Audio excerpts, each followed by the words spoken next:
स्वागत में हम लोग जोरदार तालियों के साथ स्वागत करते रहेंगे।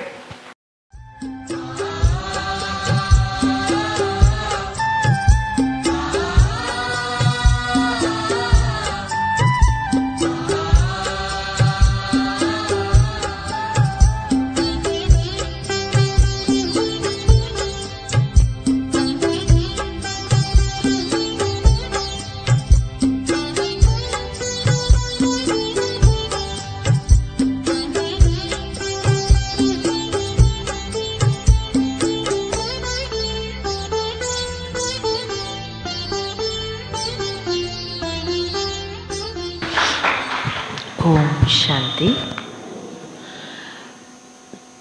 बाबा का प्यार भरी मुरली हमने सुना तो सबको मज़ा आया। तो इसको कहते क्रिएटिव मेडिटेशन। जो भाई कह रहे थे क्रिएटिव मेडिटेशन के बारे में बताओ, तो आज आपको नया लगा? किस किस को नया लगा आज मुरली सुनते हैं? तो हर रोज़ हम क्रिएटिविटी कर सकते हैं अपनी बाबा की प्यारी मुरली से। तो वैसे हम बहुत सारी भट्टियाँ कराते हैं जहाँ भी जाते हैं, कैसे मुरली से हम क्रिएटिव मेडिटेशन करें,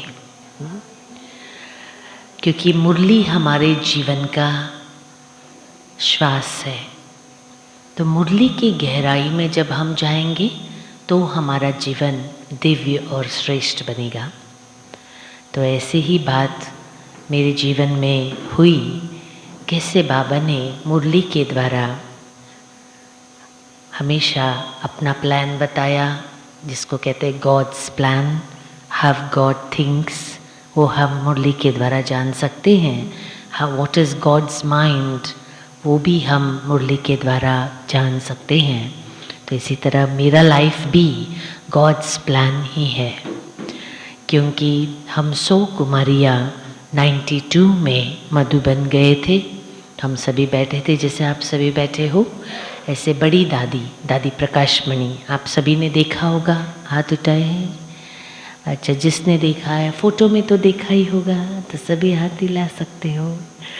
तो प्रकाशमणि दादी जो है 92 में हम सभी एक एक कुमारी से आपका नाम क्या है, कहाँ से आए हो, ऐसे पूछते पूछते जब मेरा टर्न आया, मैं तो लास्ट में बैठी थी, तो हम 100 थे। तो 9 बजे शुरू हुआ प्रोग्राम, 12 बजे तक चलता रहा। तो जैसे ट्रैफिक कंट्रोल का रिकॉर्ड आया, उसके बाद मेरा ही टर्न था बोलने का। तो उस समय मुझे क्या अनुभव होता है कि प्रकाशमणि दादी की भ्रुकुटी में जैसे बाप दादा बैठे और उनके जैसे मस्तक से पावरफुल रेज निकल रही है और वो मुझे मस्तक पर टच कर रही है, ऐसा मुझे महसूस हुआ। बहुत अद्भुत एक्सपीरियंस था। तो उसके बाद मैंने पूछा कि बाबा आप मुझे ऐसा एक्सपीरियंस क्यों करा रहे हो ऐसे। तो उसके बाद तो मेरा ही टर्न था अपना परिचय देने का। तो प्रकाशमणि दादी ने पूछा आपका नाम क्या है, कहाँ से आए हो, ऐसे 2 लाइन बोला।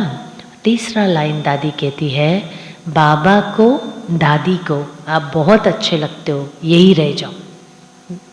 मैंने सोचा भी नहीं था कि मैं मुझे दादी ऐसा बोलेंगे। अभी जैसे देखो आप इतने बैठे हो, अभी दादी बोल दे आप यहीं रह जाओ तो कैसा लगेगा, है ना। तो हम 100 बैठे थे और अचानक मुझे दादी ने ऐसा बोल दिया कि बाबा को दादी तो यहीं रह जाओ। तो मैं बाबा को कह रही हूँ बाबा मुझे नहीं रहना है, हाँ? तो यहाँ जो 100 बैठी है ना, इसमें से आप किसी को सेलेक्ट कर लो, मुझे छोड़ दो, ऐसे मैं बाबा को कह रही हूँ। तो बाबा ने कहा बच्चे ये भगवान का प्लान है। क्या बोला बाबा ने, दिस इज गॉड्स प्लान। बताएं भाई, बोलिएगा क्या है ये, गॉड्स प्लान माना भगवान का प्लान है। तो मैंने बोला कैसे, मेरे मुझे बहुत आदत थी कि मैं बाबा से बातें बहुत करती थी। तो मैं कहती थी बाबा अगर आप सचमुच भगवान हो, दूसरी बात मैंने कहा अगर आप मुझसे बहुत प्यार करते हो, तीसरी बात मैंने कहा अगर आप मुझसे शादी करना चाहते हो तो इस दुनिया में प्लान बना कर दिखाओ।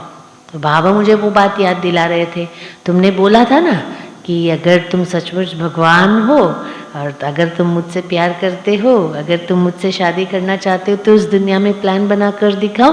ये वही प्लान है जो भगवान ने तुम्हारे लिए बनाया है। तो ऐसे बाबा ने मुझे कहा। तो मैंने कहा अच्छा कैसे? बाबा ने वो भी बताया मुझे। देखो प्रकाशमणि दादी आपको जानती है? नहीं जानती है ना? तो दादी के मुख से कौन बोल रहा है? कौन बोल रहा है? कौन सा बाबा? साईं बाबा, शिरडी बाबा, कौन सा बाबा? हाँ बोलो, मीठा बाबा। हाँ स्वाद आना चाहिए, ऐसे बोले। जैसे रसगुल्ला खाएंगे तो कैसा स्वाद आता है, बोलिए ऐसे, मीठा बाबा। हाँ स्वाद आया? एक दूसरे को बोलिए मीठा बाबा, स्वाद आया क्या पूछो। हाँ तो ऐसे मीठे बाबा ने ये प्लान मेरे जीवन का बनाया और मुझे बाबा ने बताया, देखो बच्ची, प्रकाशमणि दादी आपको जानती नहीं है, पर्सनली मेरे बारे में दादी कुछ नहीं जानती है। दादी अगर बोल रही है तो कौन बोल रहा है? बाबा बोल रहा है। अच्छा दूसरी बात बाबा ने समझाया, देखो ये प्रकाशमणि दादी कौन है? जिनके हाथों में बाबा ने हाथ रख करके पूरी यज्ञ की जिम्मेवारी दी है ना। 18 जनवरी को दादी जी ने सुनाया होगा ना आपको, कैसे हाथ में हाथ रख के ब्रह्मा बाबा ने सब कुछ सौंप दिया। तो ऐसी दादी तुम्हें बोल रही है जिसको स्वयं भगवान ने निमित्त बनाया यज्ञ के कारोबार के लिए। तो डायरेक्ट भगवान को तो नहीं आएगा ना, लेकिन डायरेक्ट इंस्ट्रूमेंट के द्वारा बोल रहा है कि ये दादी का प्लान नहीं है, ये बाबा का प्लान है। ऐसे बाबा ने मुझे जब समझाया तो मैं सेटिस्फाई हो गई और मैंने कहा हाँ जी बाबा, अंदर ही अंदर मैं मान गई बाबा की बात को। फिर दादी ने बोला अच्छा बताओ, मतलब फिर मैं थोड़ा सा चिप के बैठ रही थी ताकि दादी मुझे ना देखे। फिर भी मैं थोड़ा ऐसा, कभी होता है ना, नहीं दिखना होता है तो क्या होता है, एक दूसरे के पीछे चिप के बैठते। तो दादी भी बड़ी होशियार थी, कहती है उसको उठाओ, खड़े हो जाओ, ऐसे करके दादी ने मुझे खड़ा किया और दादी कहती है रहेंगे को, दादी को अब बहुत अच्छे लगते हो, यहीं रह जाओ। तो तब से लेकर 31 साल से मधुबन में समर्पित रूप से रहते हैं। तो इसके बाद मतलब बहुत सारा अनुभव है, जैसे मैं अगर टाइम कम है लेकिन कहने का तात्पर्य है कि उसके बाद दादी के नज़रों में मैं आ गई है ना। तो जैसे ट्रेनिंग का जैसे लास्ट डे होता है वो होता है फेयरवेल डे होता है। फेयरवेल डे में ना सभी कुमारियाँ अपनी अपनी जो विशेषताएं हैं वो बता सकती हैं। तो हमने भी डांस ड्रामा सब प्रैक्टिस किया था। तो जब प्रैक्टिस किया और हमारी जो ट्रेनिंग टीचर थी वो आशा दीदी थी, आशा दीदी को तो जानते हो दिल्ली की, तो उस समय 92 की बात है। तो फिर हम उनके पास गए, हमने कहा डांस ड्रामा करना है। तो बोला कि हमारे पास तो टाइम ही नहीं है, ऑलरेडी बहुत सारे प्रोग्राम्स हैं, आपका प्रोग्राम ऐड नहीं होगा। तो इसलिए बोला ठीक है, तो फिर आप छोड़ दो।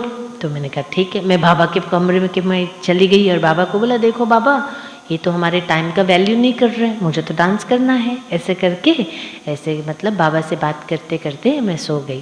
तो 5 बजे दीदी ने मुझे बोला वो उस कुमारी को बुलाओ जो आई थी ना, उसको बुलाओ। तो फिर आशा दीदी ने कहा उस कुमारी को बुलाओ। तो मैं गई तो दीदी कहती है आपका इंग्लिश तो बहुत अच्छा है, आप इंग्लिश में भाषण करो, ये डांस ड्रामा छोड़ो, बहुत लोग करने वाले हैं, तुम इंग्लिश में भाषण करो। तो मैंने कहा दीदी मैं तो भूल गई हूँ पूरा, आपने मेरा डांस कैंसिल किया तो मेरा मन तो ब्रेन तो पूरा साफ ही हो गया, ब्रेन वॉश हो गया।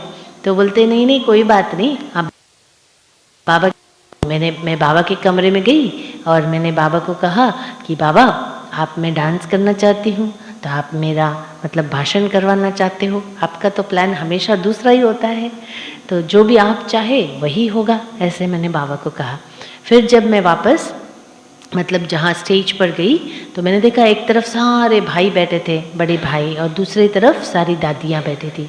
तो जैसे ही मैं स्टेज पर गई तो मैं तो भूल गई सबको देख करके, इतने सारे बड़े भाई और दादियाँ बैठी थी, क्या बोलना है वो भी भूल गई मैं। हैं फिर मैंने बाबा को बोला कि बाबा आप नीचे आ जाओ, मैं ऊपर आ जाऊँगी। हैं ऐसे करके बाबा को नीचे बुला लिया, मैं ऊपर चली गई। तो 15 मिनट मैंने क्या बोला मुझे पता ही नहीं है, इतना अच्छा भाषण हो गया। सब जब ताली बजाने लगे तब मैं मतलब मुझे समझ में आया कि मैं नीचे हूँ। फिर बड़ी दादी ने, प्रकाशमणि दादी ने मेरा हाथ पकड़ लिया, बोले ये मेरे इंग्लिश टीचर है ऐसे करके हैं। तो बोला जाओ जाओ जाओ फिर से अपना अनुभव सुनाओ। वैसे मेरा, जैसे दादी ने कहा कि अपना परिचय भी दो, परिचय दिलाया। फिर विश्व रतन दादा, आपने देखा है, फोटो में देखा है, हाथ उठाना अभी। तो विश्व रतन दादा जो अकाउंट्स के निमित्त थे, उनके हाथ में दादी ने मेरा हाथ दिया। तो तब हम अकाउंट्स में सेवा में आए। तो कहने का तात्पर्य है, उसके बाद ब्रिजमोहन भाई जी ने क्या किया कि उन्होंने मेरा जब भाषण सुना, उन्होंने कहा तुम हर प्रोग्राम में वही भाषण बोलना, ऐसे बोल दिया मेरे को कि हर बार जो भी प्रोग्राम होगा, क्योंकि वहाँ से हम दिल्ली से रिपोर्ट गए थे, उस समय ज्ञान सरोवर भी नहीं था, केवल मधुबनी ही था।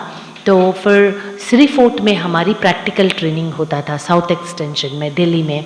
तो वहाँ पर हम गए, तो वहाँ पर जितने भी प्रोग्राम्स हुए ना, मतलब सभी कुमारियों को एक एक बार चांस मिलता था, लेकिन मुझे तो हर दिन वही भाषण बोलना था। तो सब जो बैठे हुए होते थे उनको तो पता होता था मैं क्या बोलने वाली हूँ, लेकिन वो कहते थे उनके लिए भाषण नहीं करो, जो नए आते हैं ना गेस्ट, उनके लिए तुम्हें बोलना है। तो कभी जैसे राजेश खन्ना आया था एक बार सोनिया गांधी आई थी, वहाँ तो टॉप डिग्निटरीज से उनका कनेक्शन है ना, तो रोज़ एक एक को बुलाते थे। तो सबको पता होता था मैं क्या बोलने वाली हूँ, लेकिन गेस्ट को पता नहीं होता था मैं क्या बोलने वाली हूँ। तो ऐसे वही भाषण मेरे को रोज़ करना था। तो इसी बीच में जगदीश भाई जी आए, वो पीछे बैठे, मुझे नहीं पता उन्होंने सुना है मेरा, है ना। वो सुन के चुपचाप चले गए और बोला वो जो कुमारी है ना, वो जो लड़की है छोटी सी थी, उसको बुलाओ, ऐसे करके भाई साहब ने बोला। तो फिर मैं जब कमरे में भाई साहब के पास गई तो पूरा पसीना छूट रहा था मेरा, पता नहीं क्या गलतियाँ की होगी मैंने, इसलिए भाई साहब ने बुलाया जिन्होंने इतनी किताबें लिखी है। जगदीश भाई जी ने, आज भी बाबा ने याद किया ना, इतनी किताबें लिखी है, मैंने तो गलतियाँ की होगी तब भी बुला रहे हैं ऐसे। तो जब मतलब मेरा आधा घंटा भाई साहब ने पूरा पूछा, पूछने के बाद बोला बहुत अच्छा बोला। मैंने कहा भाई साहब पहले नहीं बता सकते थे, मैं तो डर गई थी, पता नहीं क्या क्या किया है मैंने, है? तो बहुत हंसे। फिर कहते चलो रशिया लेके चलता हूँ, है ना। तो भाई साहब को ऐसा था कि मैं रशिया जाऊँ। फिर मैंने कहा नहीं, मुझे दादी ने मधुबन के लिए बोला, मैं कहीं नहीं जाऊंगी। तो फिर बोला अच्छा ठीक है, भले मधुबन जाओ।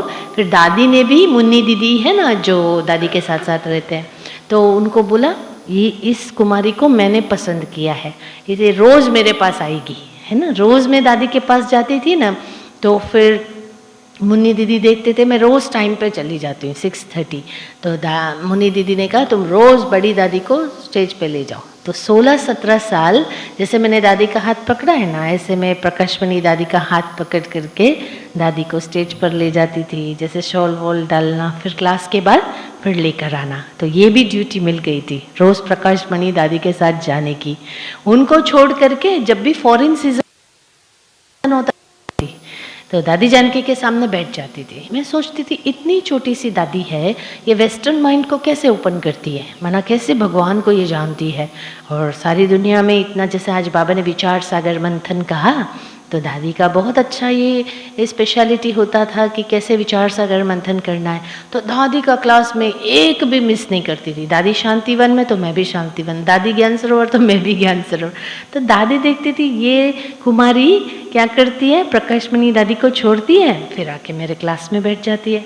तो दादी को मैं इतनी अच्छी लगी ना, दादी जानकी को, प्रकाशमणि दादी को कहती है ये कुमारी मुझे दे दो, ऐसे हैं। तो दोनों दादियाँ आपस में ऐसे बात करते थे तो मुझे बड़ी खुशी होती थी, वाह क्या बात है, दोनों दादियाँ आपस में मेरे लिए बोल रहे ऐसे। तो बोला कि ये कुमारी मुझे दे दो, ऐसे दादी जानकी ने कहा। तो प्रकाशमणि दादी पता है क्या कहते हैं, कहते ये मधुबन की कुमारी है, इसको मैं नहीं दूंगी, तुम चाहे तो थोड़ा समय के लिए ले जाओ। तो पहला मेरा लंदन का प्रोग्राम बना 2006 में। तो दादी के पास, दादी जानकी के पास मुझे बड़ी दादी ने भेजा था, जस्ट ए मिनट प्रोग्राम था। मैं जब लंदन गई, दादी जानकी ने ऐसा करके मुझे गले लगाया। तो मुझे वो सारे दिन याद है कैसे बाबा ने दादियों के द्वारा पालना दी। हर रोज़ रात को प्रकाशमणि दादी से गुड नाइट करते थे, सामने गुलजार दादी होती थी, उनसे गुड नाइट करते थे। फिर दादी जानकी के पास जाते थे, 1 घंटा दादी रोज क्लास कराती थी रात को 11 बजे तक। फिर 11 बजे कमरे में जाते थे, फिर 4 बजे आ जाते थे। तो ऐसे दादियों के अंग संग रहने का ये बहुत बड़ा सौभाग्य मिला। और जब भी जगदीश भाई जी आते थे, मुझे देखते थे दादी के आसपास हूँ तो बड़े खुश होते थे, कहते थे बहुत अच्छा दादी के साथ हो। तो फिर मैं भाई साहब को एक एक बार कहती थी, भाई साहब आपसे लोग डरते हैं, आप मुस्कुराते नहीं हो। तो बोलते अच्छा मैं मुस्कुराता रहूँगा तो किताब कौन लिखेगा, आप लिखेंगी ऐसे। तो मैंने कहा ठीक है कोई बात नहीं, आप मेरे किताब में लिख दीजिए। तो मैंने किताब दिया तो 1 पेज इंग्लिश में 1 पेज हिंदी में भाई साहब ने मेरे लिए लिख के दी है। जिन्होंने इतनी सारी किताबें लिखी है, हमारे लिए भी उन्होंने एक इंग्लिश में 1 पेज हिंदी में, दोनों में लिख के दिया। तो ऐसे कई सारे अनुभव है। मेरा कहने का भाव ये है, इसको कहते हैं गॉड्स प्लान, जो हमारे मन में कोई प्लान नहीं है। फिर 2006 के बाद जब से मैं लंदन गई, लगातार मेरा उसके बाद विदेश का प्रोग्राम बनता रहा। तो लगभग 5 महाद्वीपों में, 5 महाद्वीप जानते हैं ना, हाँ? तो 5 खंडों में और 65 देशों में बाबा लेकर गए, 65 देशों में गए। तो फिर 65 देशों में बाबा ने सेवा कराया। ये बाबा का प्लान है ना, मेरा प्लान तो नहीं है। तो कैसे हर साल अलग अलग देशों में जाना हुआ। तो वहाँ पर हम जब भाई बहनों से मिलते थे तो उनको नई नई चीज़ हमें देना पड़ता था। ऐसा नहीं कि हमने यहाँ पे जो कहा वही वहाँ पर भी कह दिया, ऐसा नहीं। तो नया विचार सागर मंथन करते हुए इन भाई बहनों के लिए विशेष उनके मतलब इंग्लिश में हिंदी में क्लासेस तो कराते ही थे, लेकिन उन लोगों के लिए नई बात हमें सोचना है। तो क्योंकि जब हम नया देंगे तभी ब्राह्मण जीवन में उमंग उत्साह रहेगा, केवल उनके लिए नहीं, खुद के लिए भी। आज भी मैं एक मुरली को 5-6 घंटा स्टडी करती हूँ। ऐसा नहीं चलो आपको सुना दिया, तभी आप लोगों को मज़ा आया सबको मुरली सुनते समय। तो हम तभी कर सकते हैं जब हम 5-6 घंटा खुद स्टडी करते हैं मुरली को।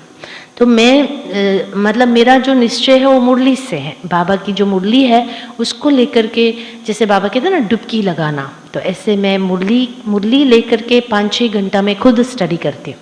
तो इस तरह मेरा जो जीवन का प्लान है वो बाबा ने बनाया है। जैसे 2018 में भारत सरकार ने नेशनल वुमेन एक्सीलेंस अवार्ड दिया था, वो तो था, लेकिन अभी 2022 में शिक्षा समाज रत्न अवार्ड मिला।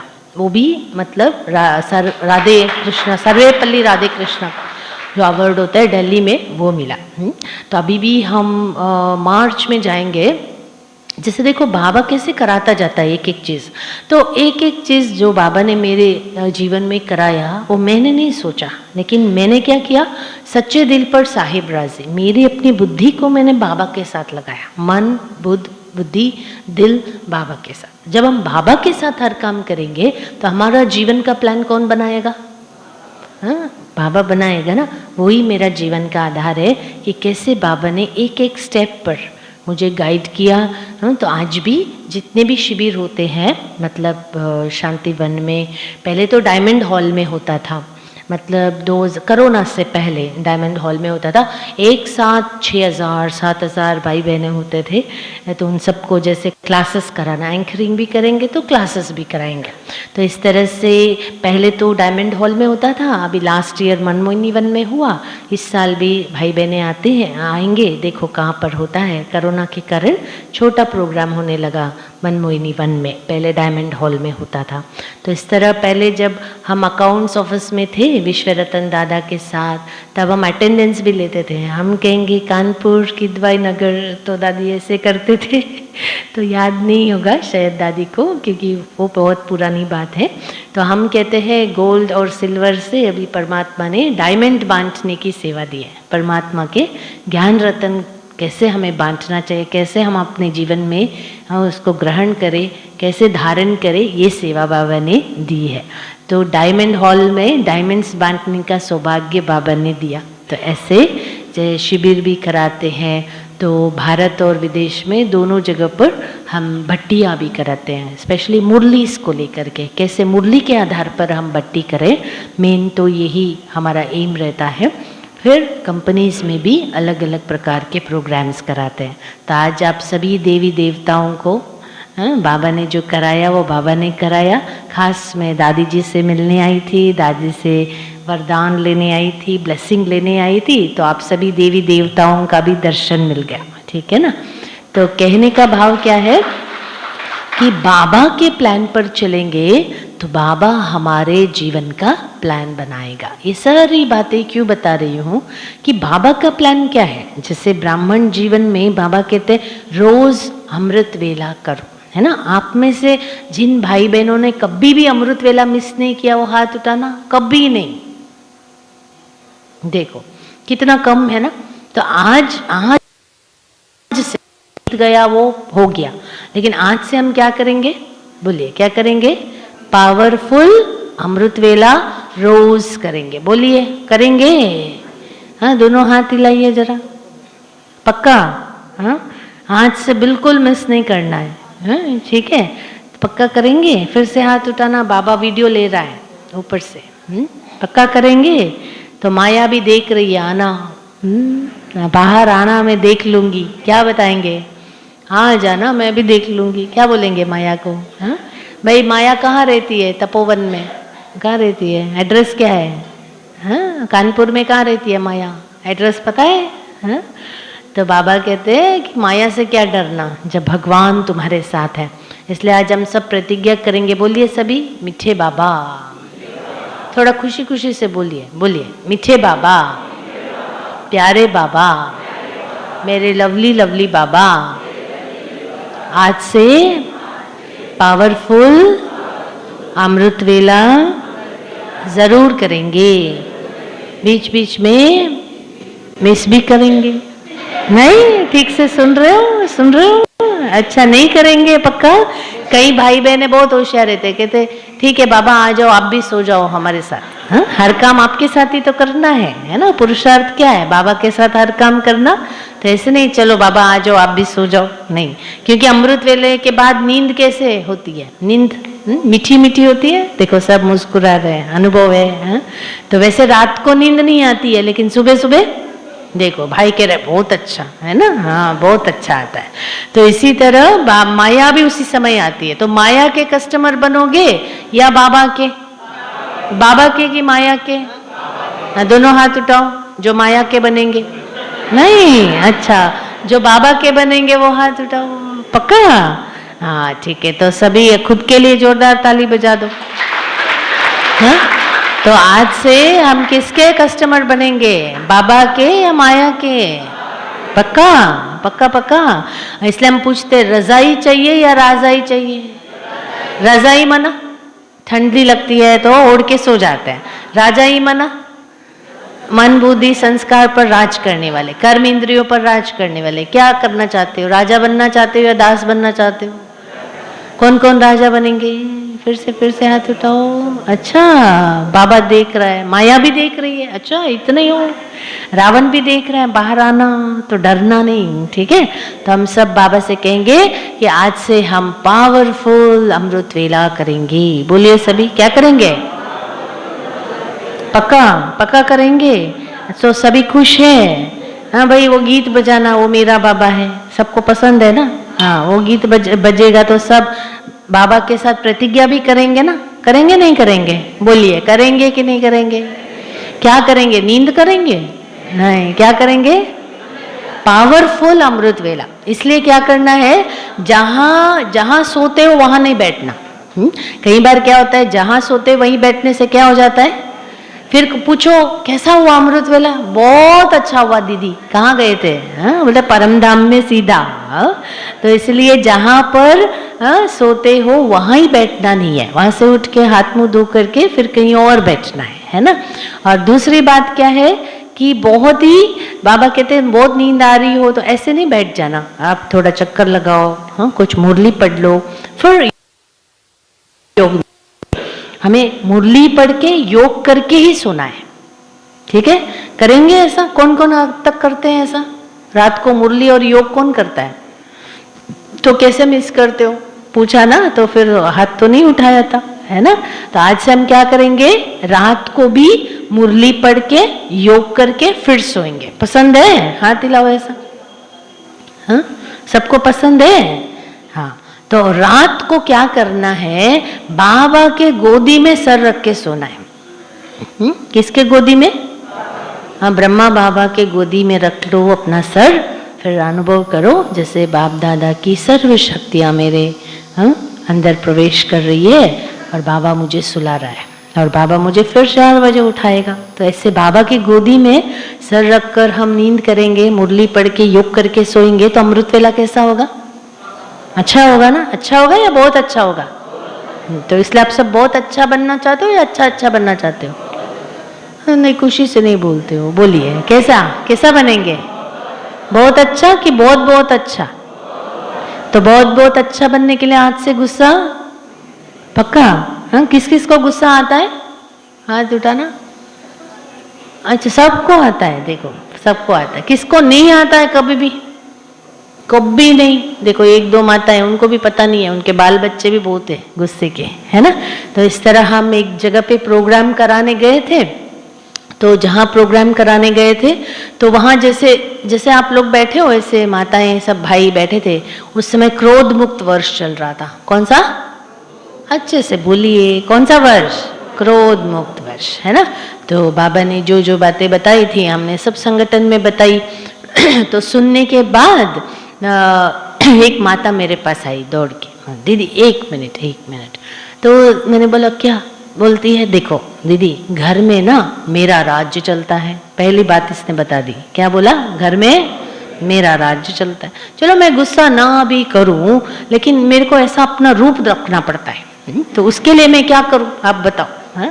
भले मैं गुस्सा नहीं करूंगी, लेकिन अपना क्या करेंगे? फिर मैंने कहा अच्छा, उसके लिए भी गुस्सा नहीं करना है क्या? छुट्टी दे दे, थोड़ा करो। बोलो करे ना करे, बोलो ऐसे भाई। यहाँ पे कानपुर में हाँ कैसे बोलते हो? ऐसे पता ही नहीं है। हाँ, पता भी है, दोनों ऐसा पता भी और नहीं भी, ऐसा तो नहीं है। तो इस तरह से मैंने माता को बोला भाई कुछ भी हो, गुस्सा तो नहीं करना है। दीदी मैं बात बताऊं? मैंने बोला क्या? बोलो। कहते मैं एक्टिंग कर सकती हूँ। तो बोलो भाई छुट्टी दे दे एक्टिंग के लिए, हाँ या ना? हाँ जी या ना जी? नहीं। तो मैंने भी ना ही बोल दिया। मैंने कहा ठीक है माता जी, रुको 2 मिनट। फिर मैंने बाबा से पूछा, बाबा इनको क्या बताना है?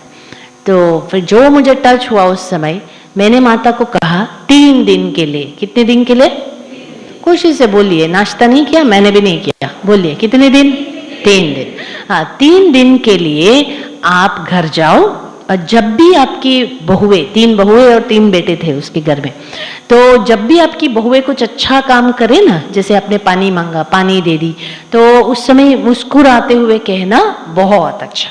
क्या कहना था? 3 दिन? कब? कैसे? हाँ, मुस्कुराते हुए कहना है। बोलो एक दूसरे को, बोलो जरा। देखो अभी भी मुस्कुराते नहीं हो। हाँ, मुस्कुरा के बोलो, बोले बहुत अच्छे।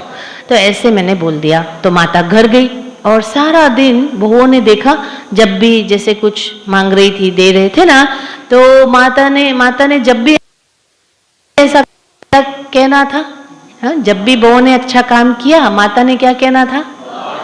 हाँ, बहू अब बहुत अच्छे। वो भी खुशी से स्वीटली बोल रही थी। तो रात तक सभी ने सोचा बहुओं ने, आज माता जी की तबीयत ठीक है या खराब है? अच्छा खराब है। देखो भाई, हाँ। तो सारा दिन मतलब बातचीत हो गया। रात को बेटे आए तो बातचीत हो जाती है ना घर पे। फिर अगले दिन बेटों ने अपने मतलब शॉप पर जाना था बेटों को, तो फिर सब बेटों ने पूछा कि भाई मम्मी हम शॉप पे जा रहे हैं। हाँ, तीनों इकट्ठे हो गए और पूछा, बहुत अच्छा बेटे जाओ। तो सोचा पता नहीं क्या हो गया मम्मी को। हाँ, तो फिर जब भी बहुएं कुछ अच्छा काम करे सारे दिन में, वही कहना था। फिर बेटों ने भी जब भी देखा कुछ भी करे, माता ने क्या कहना था? अरे खुशी से बोलिए, कैसे कहना था? बहुत अच्छा। तो रात तक सभी ने फाइनल कर लिया, माता जी की तबीयत अच्छा खराब है। देखो माता कह रही। तो फिर ठीक है, तो बोला कि चलो अभी माता के पास जाते हैं, पूछते तो है कि क्या है। तो माता जी के पास गए। बोला कि माता जी आपकी तबीयत तो ठीक है। हाँ, तो बोला उसमें क्या? मैं कंफ्यूज हो गए, पता नहीं क्या है। अच्छा पूछा ये क्या है, 2 दिन से आप बहुत अच्छा बोल। अरे वो ना केवल 3 दिन का प्रोग्राम है, गीता दीदी ले आई माउंट आबू से। तो ऐसा बोल दिया। तो जब ऐसा बोल दिया तो बोला अच्छा केवल 3 दिन में ही है। तो बोला अच्छा वो दीदी कहाँ है? बोला सेंटर पर है, मधुबन से आई है। तो कहते चलो चलो अभी चलते हैं, रात को 11 बजे चलते हैं। बोलते अरे दीदी यहाँ तो सुबह जल्दी जल्दी उठ जाती है, अभी नहीं सुबह चलते हैं, सुबह 8 बजे चलते हैं, क्लास के बाद दीदी मिलेंगे। तो ऐसा बोला। तो देखो कल नेक्स्ट डे क्या हुआ, तो सब रेडी हो गए 7 बजे, जाना था 8 बजे, लेकिन सब नहीं थी, बाकी सब तैयार। तो कहते चलो अब भी सेंटर चलो। तो फिर सबको मतलब लेकर आ गई माता। और सेंटर पर फोन आ गया बहन जी के पास कि देखो वो है ना गीता दीदी को बोलना हमारे परिवार वाले सारे मिलने वाले हैं। मैंने कहा पता नहीं माता ने एक्टिंग तो नहीं कर दिया, मैंने तो एक को सिखाया था, ये तो सबको लेके आ रही है, आंटी तो नहीं हो गए सब। तो सबको लेकर आए। तो सब रिसेप्शन में बैठे थे। तो जैसे ही मैं गई तो मतलब नीचे जैसे मुरली के बाद उनसे मिलना था, मैं नीचे गई, मैंने देखा सब मुस्कुरा रहे थे। मैंने कहा ठीक है भाई, तबीयत तो सबकी ठीक है। हाँ फिर मैंने कहा अच्छा सब कैसे हो? अरे दीदी बहुत अच्छे। मैंने कहा माता को सिखाया था, ये तो सारी फैमिली बोल रही है। हाँ फिर मैंने कहा कि अच्छा क्या बात है? कि दीदी आप तो पूछ रहे हो ना कैसे हो, 3 दिन से तो हम बहुत अच्छे। तो फिर बोला कि अच्छा दीदी ये आपने बहुत अच्छा वाला प्रोग्राम केवल 3 दिन रखा है क्या ऐसे? तो मैंने बोला नहीं नहीं लाइफ लॉन्ग भी कर सकते हैं। तो बोलते अच्छा ठीक है आप हमारी माता जी को जरा बता दो, हाँ तो हमारा घर स्वर्ग बन जाएगा। तो बोलते अच्छा। मैंने कहा माता जी करोगे? हाँ दीदी मेरा राज्य तो चल रहा है, मैं लाइफ लॉन्ग करूंगी। हाँ तो सब खुश हो गए। तब से लेकर सारे लोगों ने कोर्स किया और सभी रेगुलर स्टूडेंट बन गए। बोलो तो आप भी क्या करेंगे घर में जाने के बाद? अभी तो बोलो, आपस में तो बोलो क्या करेंगे? हाँ बोलो, बोलते तो हो नहीं, बोलो बोलो। सब कैसे है? सब कैसे है? बहुत अच्छा या बहुत बहुत अच्छा? हाँ है ना। अभी गीत बजेगा तो बाबा को भी हम कहेंगे, है ना वो मेरा बाबा है, गीत सेट है, बजाइए जरा। तो बाबा से क्या कहेंगे कि बाबा हम आज से गुस्सा करेंगे बहुत अच्छा नहीं, क्या करेंगे आज से एकदम प्यार से रहेंगे, प्यार के फरिश्ते बनकर रहेंगे। कैसे रहेंगे? प्यार के फरिश्ते। हाँ सभी गाइए, बजाइए गीत। दोनों हाथों पर।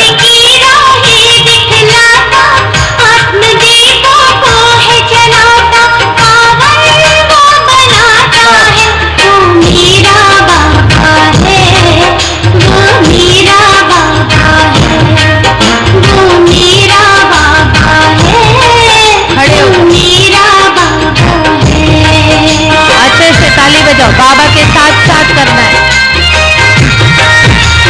जहां खड़े वही चक्कर लगाओ, जहां खड़े वही चक्कर लगाओ, जहां खड़े हैं बाबा के साथ साथ करो।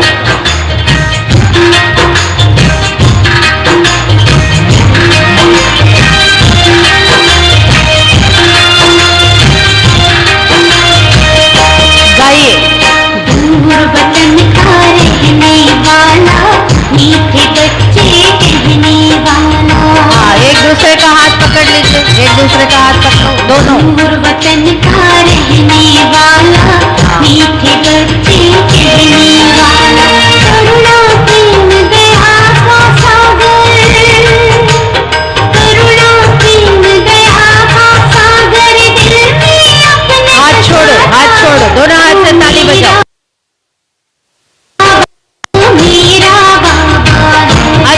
अच्छे से गाइए। मेरा बाबा है, तू मेरा बाबा है।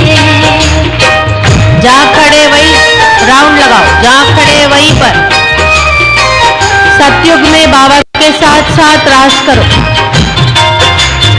बाबा का हाथ पकड़कर सतयुग में राधे कृष्ण के साथ रास करो। जहाँ खड़े वहीं राउंड लगाओ। गाइए अच्छे से ताली बजाइए।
खुशियों के हम रंग, खुशी से मुस्कुरा मानव से वो देव बनाकर, मानव से वो देव बना धरती पर स्वर्ग सजाता है। वो मेरा बाबा है, वो मेरा बाबा है, वो मेरा बाबा है, वो मेरा बाबा है।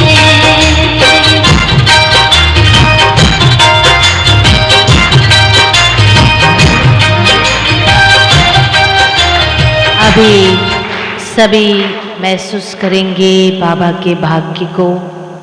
बाबा ने जो भाग्य दिया, बाबा ने जो खुशी दिया, मैं डबल लाइट फरिश्ता परमात्म भाग्य को महसूस कर रही हूँ। वाह मेरा भाग्य जो भाग्य विदाता बाप ने बनाया।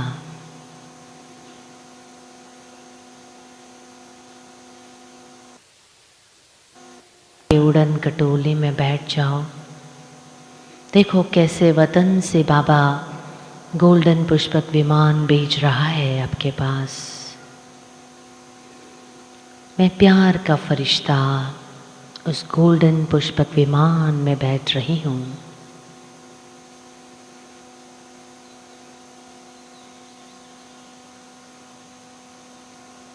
उड़ते उड़ते मधुबन पैराडाइज में पुष्पक विमान में बैठ करके जा रही हूँ।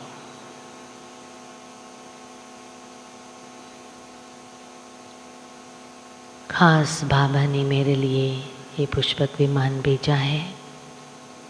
इस गोल्डन पुष्पक विमान में प्यार के इस उड़न कटोले में बैठकर मधुबन के धरती पर पहुँचती हूँ। मैं प्यार का फरिश्ता, मैं पवित्र फरिश्ता मधुबन के आंगन में चलती हुई जा रही हूँ। महसूस करेंगे अपने भाग्य को।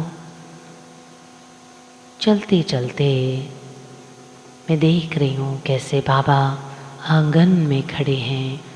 1000 भुजा वाला बाबा,